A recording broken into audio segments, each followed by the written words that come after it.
কোরআন হাদিসে কেউ প্রমাণ করতে পারবে না। জিকির করতে করতে সাহাবীরা কোনদিন বাস গায়ে উঠে ওই বাসের পথে দৌড়ে বেড়াইছে। এখন কত বড় বড় আল্লাহর ওলি হয়ে গেছে সবাই। আমাকে এই পাশে একটা মাজা ভেঙে আছে পাড়া খাইয়ে। আমি বললাম এবার মাহফিলে যাওনি, না আমি নাম ধরা হয়ে যাচ্ছিল প্রায়।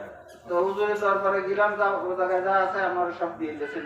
পাড়া খাইছো, ওকে শুনেছি তুমি বারবার উঠছিলে, তা হুজুর ওই জায়গায় পাড়া ওরা পাড়া।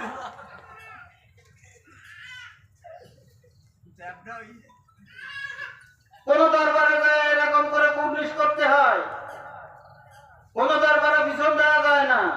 কোন মানে নানান রকম বেদাতি পথ পন্থা এমন ভাবে ছেয়ে গেছে। আর গুণা দিলে তো সেটা বিষয়ই না। আপনি বুঝেন না আমাদের তরিকত বিষয়রা বুঝিয়া বিষয় না। আমরা ছেলে পেলে মানুষ করা